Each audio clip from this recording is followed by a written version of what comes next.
Oke, Assalamualaikum warahmatullahi wabarakatuh. Shalom, Om Swastiastu, Namo Buddhaya, salam kebajikan dan salam sejahtera untuk kita semua. Yang saya hormati kepada Ibu Risma Fitriani STMT, selaku dosen pengampu mata kuliah Psikologi Industri. Pada kesempatan kali ini, kami dari kelompok 20 ingin mempresentasikan hasil dari tugas besar ya, perihal wawancara terhadap perusahaan. Nah, studi kasus yang kami ambil itu di PT Prakarsa Alam Segar atau yang biasa disebut dengan PT PAS. Sebelumnya, izinkan saya untuk memperkenalkan anggota dari kelompok 20. Jadi, kelompok 20 itu anggotanya itu terdiri dari yang pertama ada Kang Fatul Arifin, ada saya sendiri, Ferry Hadi Masri Stansyah, lalu ada Kang Figar Wafiq Al-Mukofa.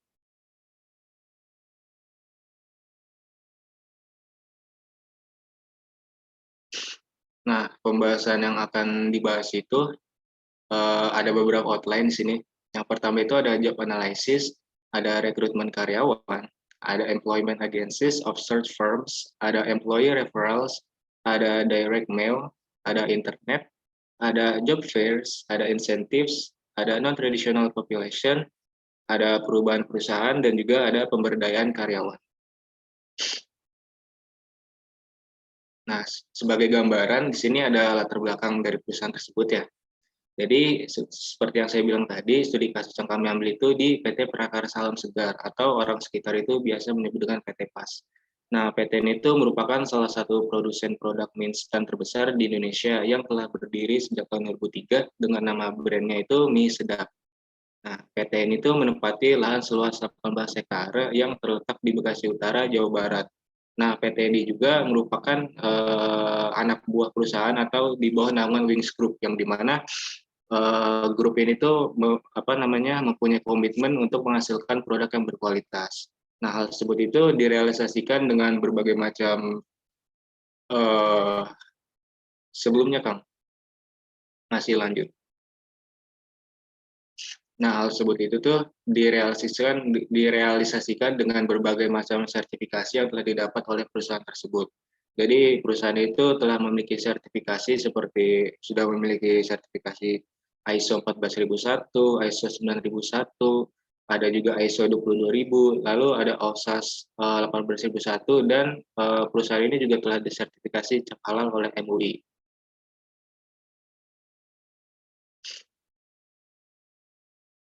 Selanjutnya ini kita membahas kepada materi yang pertama ya, atau subbab pertama mengenai job analysis. Jadi pemilihan karyawan pada PT Prakarsa Alam Segar atau PT PAS itu dilakukan secara bertahap dan juga penempatan karyawan dilakukan berdasarkan pengalaman atau bagian yang pernah dipegang oleh karyawan tersebut.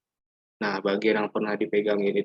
Nah, penempatan karyawan juga bisa ditentukan dari keunggulan yang dimiliki oleh karyawan tersebut, baik dalam keterampilan, pengetahuan, atau kemampuan. Nah, biasanya, semisal kayak ada pelamar gitu, seperti fresh graduate atau yang belum memiliki pengalaman sama sekali, biasanya itu mereka akan ditempatkan di sekiranya bagian yang tidak memiliki resiko tanggung jawab yang besar gitu.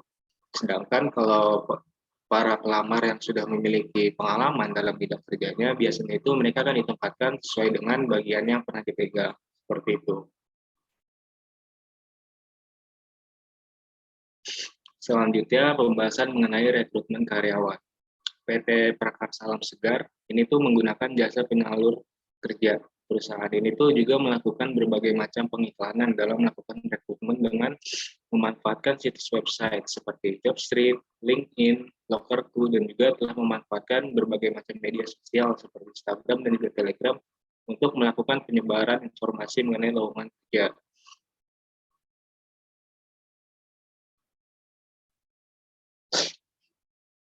Nah, di sini ada beberapa tahap ya perihal rekrutmen karyawan yang telah kami rangkum berdasarkan hasil wawancara yang dilakukan. Gitu. Jadi yang pertama itu para calon kerja atau para pelamar itu datang ke sebuah yayasan penyalur kerja atau bisa datang ke BKK. Kedua itu membayar biaya registrasi. Nah, pembayaran registrasi itu dilakukan untuk sekiranya itu untuk mengisi data diri kita gitu. Dan juga ini sebagai pengganti CV, soalnya perusahaan itu tidak mewajibkan para pelamar itu menggunakan CV ketika saat melakukan rekrutmen gitu atau melamar kerja. Lalu yang ketiga, setelah kita diberi kertas formulir ya, kemudian kita isi data diri selengkap-lengkapnya gitu. Lalu yang keempat, setelah kita mengisi data formulir, selanjutnya itu akan seorang admin itu akan melakukan penginputan data dan juga validasi data perihal data diri yang telah kita berikan gitu. Nah, proses ini tuh biasanya memakan waktu 2 hingga 3 hari atau paling lama itu bisa sampai 1 minggu. Lalu tahap yang kelima, setelah kita menunggu gitu tahap validasi itu, kemudian para biasanya nih orang perusahaannya gitu yang langsung secara menghubungi kita untuk apa namanya bergabung ke dalam grup WhatsApp. Nah, gunanya grup WhatsApp ini tuh sebagai sarana informasi atau media informasi perihal tahapan-tahapan atau tanggal berapa aja sih yang sekiranya itu tahap berikutnya itu akan dilakukan. Lalu yang keenam, uji tes matematika dasar dan uji tes kepribadian diri. Nah, tahapan seperti ini yang biasanya itu akan diberikan atau diinformasikan melalui grup WhatsApp tersebut. Nah, uji tes matematika dasar itu gunanya untuk melakukan mengukur tingkat logika dari para pelamar tersebut. Dan juga tes kepribadian ini juga sama halnya dengan uji tes matematika untuk mengetahui sekiranya kepribadian yang dimiliki oleh pelamar tersebut itu seperti apa gitu. Dari situ bisa kita simpulkan gitu bahwa ternyata pelamar tersebut tuh memiliki kepribadian seperti ini atau seperti itu gitu. Lalu yang ketujuh, medical check up. Nah, setelah kita lulus gitu atau setelah pelamar itu lulus uji tes matematika dasar dan juga tes kepribadian diri, mereka itu biasanya akan langsung diberikan gitu tanggalnya dan juga tempatnya perihal untuk medical check up. Perusahaan ini juga telah bekerja sama dengan berbagai macam rumah sakit ya, beberapa lah kurang lebih gitu. Kurang lebih beberapa rumah sakit guna untuk melakukan medical check up sesuai dengan tanggal yang telah diberikan.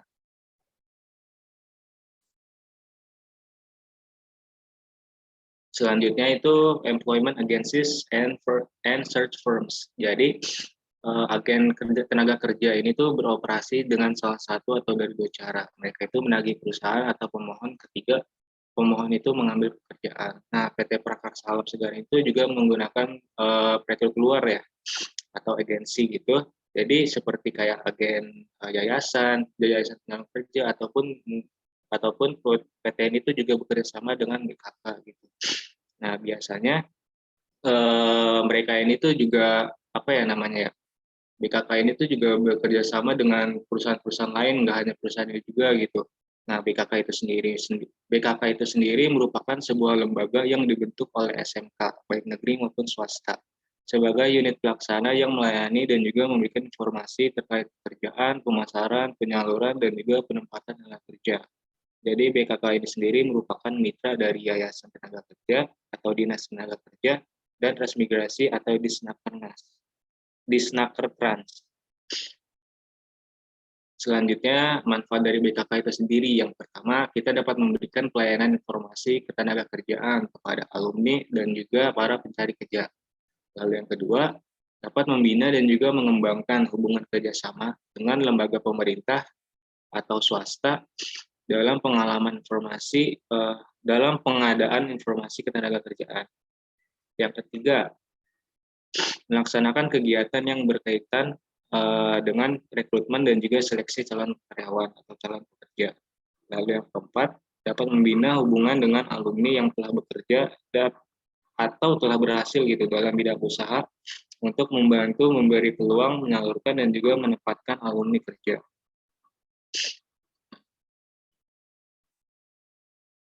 Selanjutnya itu mengenai employee referrals. Jadi cara lain untuk merekrut para pelamar atau karyawan itu tuh bisa dilakukan dengan rujukan karyawan. Nah, PT ini sendiri tuh juga melakukan hal tersebut gitu dalam melakukan rekrutmen karyawan. PT ini menerima karyawan yang sekiranya itu telah direkomendasikan oleh seseorang yang sekiranya itu terpercaya lah untuk memberikan referensi para pelamar tersebut gitu. Nah, employee referrals ini sendiri merupakan sebuah program terstruktur yang digunakan oleh perusahaan dalam mencari karyawan terbaik dengan cara menerima rekomendasi dari karyawan internal mereka melalui jaringan yang mereka miliki. Meskipun program tersebut itu dinilai kurang familiar atau juga kurang efektif gitu. Tapi program employee referral ini sudah sejak lama diterapkan oleh banyak perusahaan karena memiliki banyak manfaat dan juga di sana dirasa dapat membantu mereka untuk mencari kandidat yang mereka inginkan gitu. Nah, lalu kelebihan dan juga kekurangan dari program employee referrals. Jadi yang untuk kelebihannya itu yang pertama, proses rekrutmen itu lebih cepat. Yang kedua, mengurangi cost per hire. Yang ketiga, meningkatkan kualitas perekrutan. Dan yang keempat itu dapat mengurangi turnover dan juga meningkatkan potensi karyawan. Yang ketiga, kekurangan dari employee referrals. Jadi yang pertama, resiko diskriminasi oleh rekan kerja yang lain gitu. Jadi biasanya itu kalau orang yang direkomendasikan gitu, biasanya itu nanti teman-teman kerjanya atau teman sebidangnya gitu memiliki ridengki terhadap dianya gitu. Ini udah hal yang lumrah biasanya. Lalu yang kedua, minim ide dan juga inovasi karena mereka ini tuh uh, masuk kerja karena direkomendasikan sih, tidak ada kurangnya perjuangan lah seperti itu.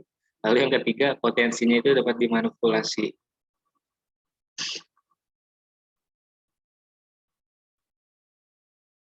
Selanjutnya direct mail. Jadi dengan perekrutan surat langsung atau direct mail ya biasanya itu perusahaan dapat memperoleh dan juga mengirimkan surat atau brosur yang diinginkan kepada orang-orang yang melalui surat. Nah, jadi PT Prakarsa Alam Segar itu menggunakan email juga gitu dalam proses rekrutan. Nah, email yang didapat. Nah, PT ini juga memiliki email yang dapat menginformasikan informasi pekerjaan ya, yang beralamat di supervisor.recruitment@prakarsalamsegar.co.id. Nah, email itu didapatkan dari websitenya langsung. Nah, karena surat langsung ini telah berhasil gitu dalam iklan produk, jadi beberapa organisasi itu menggunakannya untuk merekrut pelamar kerja gitu, terutama mereka yang tidak bekerja.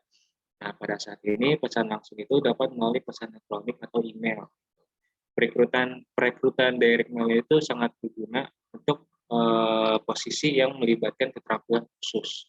Jadi mereka itu secara tidak langsung dikirimin email ketika sedang melamar maupun perekrutan. Gitu.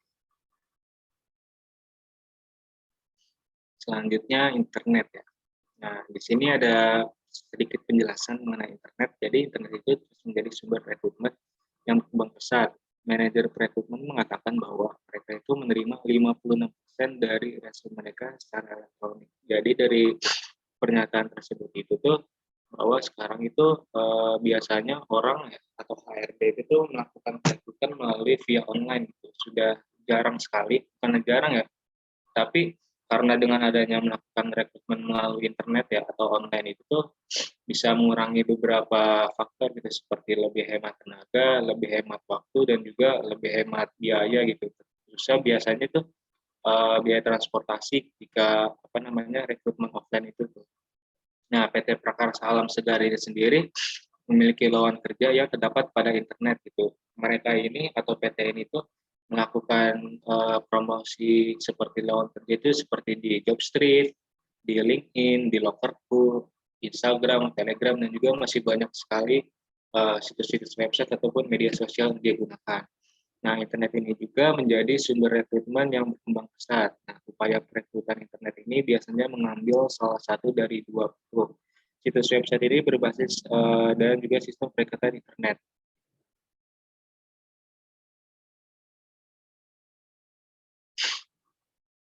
Selanjutnya job fairs.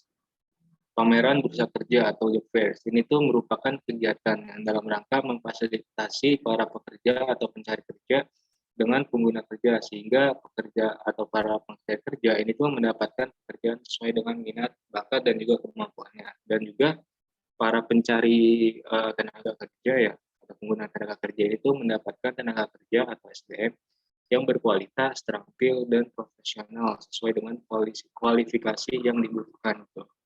Nah, PT ini sendiri hanya tidak menggunakan job fairs ketika sedang melakukan rekrutmen. Jadi PT ini tuh hanya melakukan rekrut karyawan dalam bentuk internet ya, secara via online dan juga melalui yayasan ataupun BKK gitu.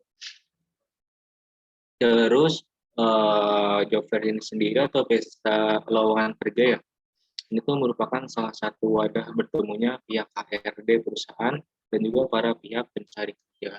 Sehingga perusahaan ini tidak melakukan job fair gitu, ketika sedang melakukan rekrutmen karyawan.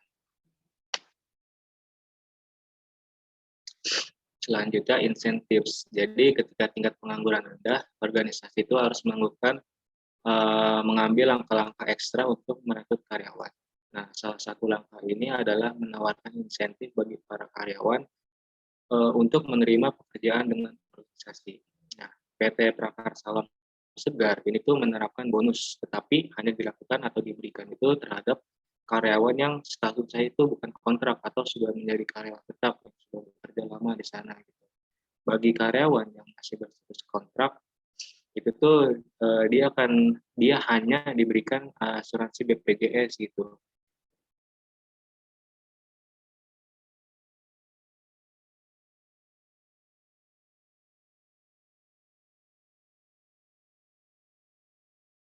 Bisa dilanjut aja, Kak.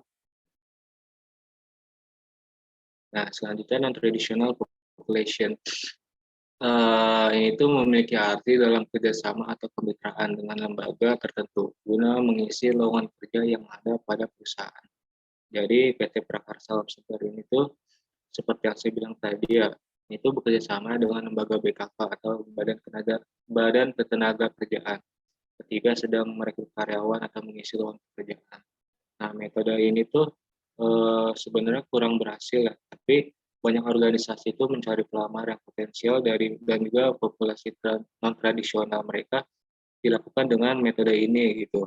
Jadi BKK ini sendiri memiliki berbagai macam manfaat dan juga tujuan yang jelas, yaitu untuk melakukan perekrutan karyawan.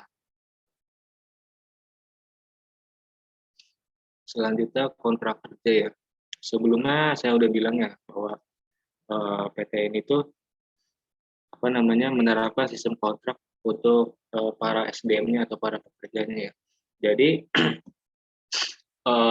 para pelamar, bukan pelamar, maksudnya para pekerja yang masih baru itu biasanya mereka akan diberikan status kontrak gitu selama 3 bulan. Nah, 3 bulan itu selama 3 bulan itu tuh mereka akan dinilai dari sikapnya ataupun potensinya gitu, supaya sebagai nilai ukur lah sekiranya para pekerja itu atau SDM tersebut itu sekiranya cocok lah diberikan kontrak atau kontrak diberikan menjadikan atau dinaikkan jabatan menjadi karyawan tetap di perusahaan tersebut seperti itu. Selanjutnya durasi waktu kerja. Jadi PT ini tuh juga menerapkan sistem kerja shift ya. Pada perusahaan itu terbagi menjadi 3 shift. Shift yang pertama itu dimulai dari jam 7 pagi hingga jam 3 sore. Lalu shift yang kedua itu dimulai dari jam 3 sore sampai jam 11 malam. Dan shift yang terakhir atau shift yang ketiga itu dilakukan atau dimulai dari jam 11 malam sampai jam 7 pagi. Jadi pada dasarnya perusahaan itu memproduksi mie tersebut ya, mie instan tersebut itu selama terus-menerus gitu, secara berterus-menerus. Jadi pada dasarnya itu para karyawan itu atau para apa ya namanya ya, para karyawan itu terbagi menjadi 3 shift dan juga memproduksinya secara terus-menerus dari selama 1 minggu. Biasanya sih libur gitu pada hari Minggu, tetapi biasanya hari Minggu tersebut itu orang-orang atau para pekerja itu mengambil lemburan untuk mendapatkan insentif tambahan seperti itu. Selanjutnya ke bab 14 ya. Nah, pada bab 14 ini tuh terbagi menjadi 2 materi ya, dan juga menjadi pencabangan lagi. Yang pertama itu perubahan perusahaan. Pada perubahan perusahaan itu terbagi menjadi 3 submateri. Ada employee acceptance of sampling, ada implementing change, ada organizational culture. Lalu yang selanjutnya ada pemberdayaan karyawan. Di sini juga terbagi menjadi beberapa submateri. Ada making the decision of empower, ada levels of employee input, dan juga ada consequence of empowerment. Yang pertama, perubahan perusahaan. Jadi dalam organisasi, Perubahan itu tuh terjadi karena berbagai macam alasan dan juga mengambil banyak bentuk gitu. Beberapa perubahan itu biasanya disebabkan oleh upaya pengembangan organisasi seperti perampingan atau PHK, terus juga reorganisasi atau pengenalan tim. Nah, beberapa perubahan ini tuh biasanya hasil dari mandatnya eksternal seperti manage care dan juga ataupun peraturan pemerintah yang baru. Kepada submateri. Nah, selanjutnya itu employee acceptance of sampling. Nah, meskipun perubahan itu tuh dapat bermanfaat bagi organisasi, tapi karyawan itu seringkali pada awalnya itu enggan untuk berubah gitu. Enggan itu dapat dimengerti karena para karyawan tersebut ya atau pekerja tersebut itu merasa nyaman melakukan hal-hal yang sekiranya itu dulu itu dilakukan oleh dia gitu. Nah, mereka ini tuh mungkin takut bahwa perubahan akan menghasilkan kondisi kerja dan juga hasil ekonomi yang kurang menguntungkan daripada biasa mereka lakukan. Nah, PT Prakarsa Alam Segar itu melakukan beberapa perubahan sih. Peraturan yang diberlakukan pada perusahaan itu tidak ada ya. Sebenarnya bukannya tidak ada, tetapi tidak ketat, tetapi gimana ya, tidak terlalu memberatkan para karyawan gitu. Seperti PTN itu memberikan peraturan apa namanya tidak melarang para karyawan atau para pekerja itu tuh menggunakan seragamnya gitu. Jadi biasanya mereka itu hanya menggunakan seragam di luaran saja sehingga udah masuk biasanya itu mereka pada melepasnya karena kan kondisi cuaca di Bekasi ini juga kurang mendukung ya, kurang mendukung untuk apa namanya menggunakan pakaian-pakaian yang tebal seperti itu. Dan biasanya mereka itu ketika sedang bekerja ada yang menggunakan pakaian biasa supaya ya membuat mereka nyaman aja sih sebenarnya. Selanjutnya implementing change. Nah, implementing change ini itu sendiri merupakan penerapan peraturan yang ada di dalam perusahaan terhadap karyawan baru. Nah, PT Prakarsa Alam Segar itu mempunyai peraturan yang cukup bebas, sama kayak tadi ya. Jadi peraturan itu cukup bebas dalam hal berpakaian. Di samping hal itu, PT ini juga peduli terhadap kehigienisan produk yang dihasilkan oleh PT ini. Karena itu, PT ini itu mempunyai peraturan yang sangat ketat terhadap karyawannya tentang kesehatan para karyawan. Sehingga jika ada karyawan yang kurang sehat atau karyawan itu tidak diperbolehkan untuk menjalankan aktivitasnya yang bertujuan untuk menjaga kehigienisan produk yang dihasilkan oleh perusahaan tersebut.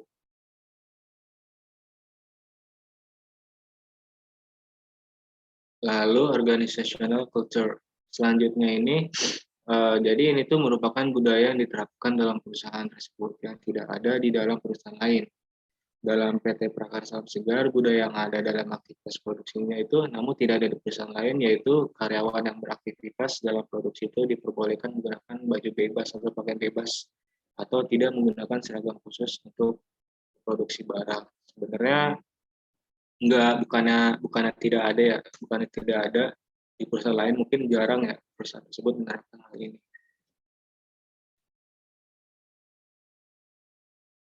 Selanjutnya pemberdayaan karyawan. Jadi banyak karyawan itu lebih puas dengan pekerjaan mereka jika mereka itu merasa memiliki kendali atas apa yang mereka lakukan. Akibatnya banyak organisasi yang memberdayakan karyawannya untuk berpartisipasi dan mengambil keputusan. Seperti yang Anda lihat di berikutnya, pemberdayaan karyawan itu dapat bisa dan juga meminta pendapat mereka hingga memberi mereka kendali penuh dalam mengambil keputusan. Nah, para peneliti ini juga menerapkan hal tersebut. Jadi biasanya itu sebelumnya Kang. Nah, jadi biasanya itu PT ini juga menerapkan hal tersebut gitu. Misal kayak sedang apa namanya menilai sektor kerjanya atau lantai kerjanya itu biasanya itu mereka mengumpulkan informasi berdasarkan saran dari para pekerjaannya atau menggunakan link Google Form gitu disebar untuk apa namanya apa sih namanya kayak pengumpulan data lah perihal hal tersebut.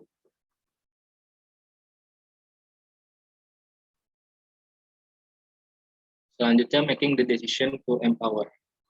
PT Prakarsa Salam Segar ini tuh untuk masalah pemberdayaan karyawan dalam mengambil keputusan itu diterapkan dalam perusahaan atau PT. Nah, semua sivitas dalam perusahaan, baik dari karyawan, bagian administrasi, kepala bagian, dan lain-lain, tidak ikut serta dalam pengambilan keputusan yang akan diterapkan dalam perusahaan. Nah, biasanya orang yang akan memutuskan dalam pengambilan keputusan dalam perusahaan itu adalah seorang HRD perusahaan tersebut.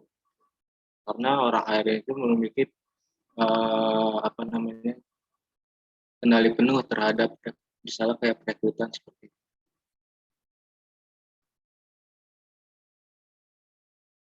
Selanjutnya levels of employee input. Jadi ini tuh merupakan seberapa berpengaruhnya jabatan dalam perusahaan yang mempengaruhi pengambilan keputusan yang diambil perusahaan.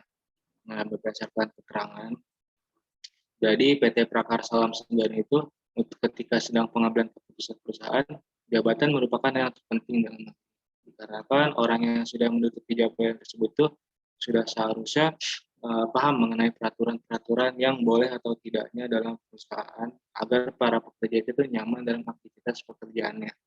Nah, dalam hal ini, seorang HRD sangat diperlukan dalam perusahaan dalam mengambil keputusan peraturan dalam perusahaan. Lalu, consequences of empowerment. Nah, ini tuh merupakan kegiatan apa saja sih yang biasanya itu dilakukan oleh karyawan dan apa dampaknya terhadap karyawan yang diberdayakan oleh perusahaan tersebut. Nah, salah satu contohnya itu adalah penerimaan gaji dalam perusahaan. PT Prakarsa Salam Segar itu dalam penggajian karyawan sangat sesuai dengan pekerjaan yang dilakukan karyawannya, sehingga karyawan itu nyaman bekerja di perusahaan tersebut. Jadi penggajian itu terbagi menjadi seberapa besar tingkat risiko tanggung jawab yang para pekerja itu pegang itu. Semakin besar hingga tingkat resikonya itu semakin besar juga gaji yang diperoleh gitu. Dan juga semakin lama bekerja di sana juga gajinya juga semakin besar seperti itu. Nah, mungkin itu saja presentasi atau pemaparan materi yang dapat kami sampaikan ya. Kurang lebihnya mohon maaf. Terima kasih. Wassalamualaikum warahmatullahi wabarakatuh.